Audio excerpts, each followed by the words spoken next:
fún yín pé gómìnà máa wá kẹ́ méjì kọ̀m̀pléèrè gómìnà yìí ti gbọ́ báyìí wọ́n máa set up meeting pẹ̀lú yín àti gbogbo àwọn agency yẹn wọ́n ti sọ fún wọn lọ́wọ́ ìgbà tí mo bá bá yín lẹ́yìn mo ní gómìnà sọ́ọ̀fù the problem abẹ́ẹ̀kọ́ eléyìí kọjá ọ̀rọ̀ ìbò torí Sanwo-Olu ti wọlé.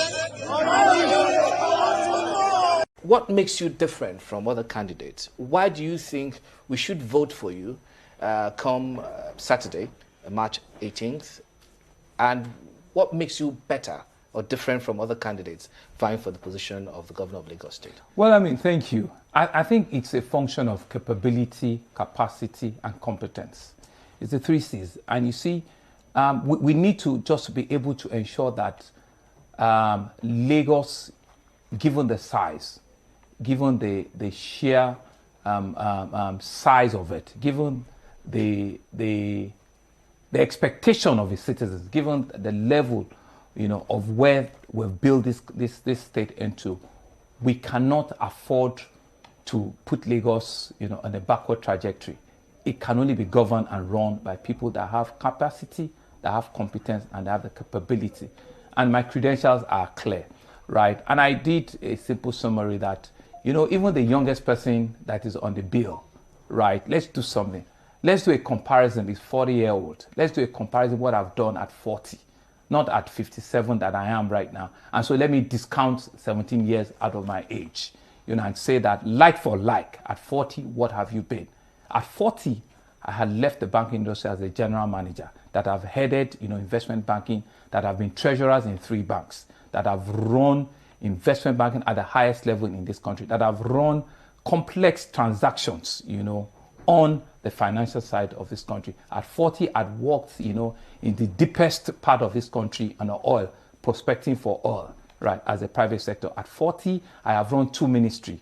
I've been commissioner in budget, and I've also been special advisor to the governor, on corporate matters. I've been to several, international and local discourse where the World Bank, I've been exposed, to a lot of World Bank capability.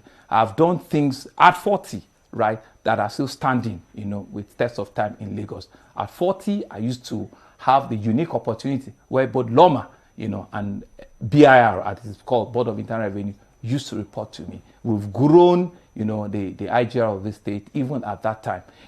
At 40, I've had the opportunity to present the budget of Lagos State in front of the Lagos State House of Assembly.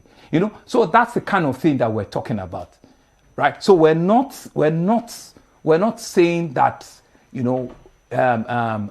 people cannot come forward.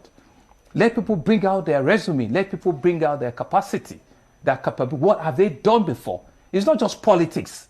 It's not just because I have an opportunity in a political party, right? Because I've been so chosen. It's not it. This is not a testing ground.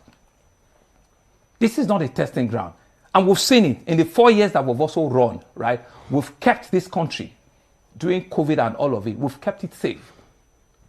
We were able to go through a very difficult time when we even had an NSAS issue. Lagos went on the ground, but we are building back bigger and better. We've had a shared experience, that indeed it's not anywhere on the table.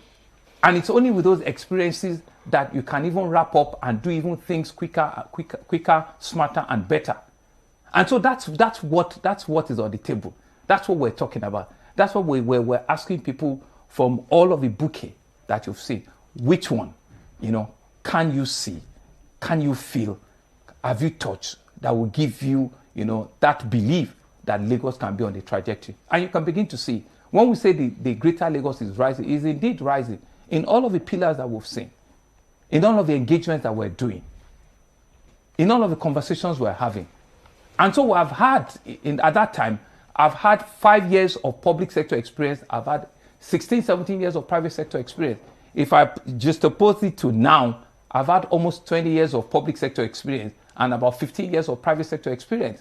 These are not things that we talk about, haven't gone to a school or something. No, these are real roll off the sleeves and get to work. And knowing every nook and cranny of the state, appreciating what your people want. What are their feelings? Right. How do you show empathy? How do you understand the softest things that you need to do for them?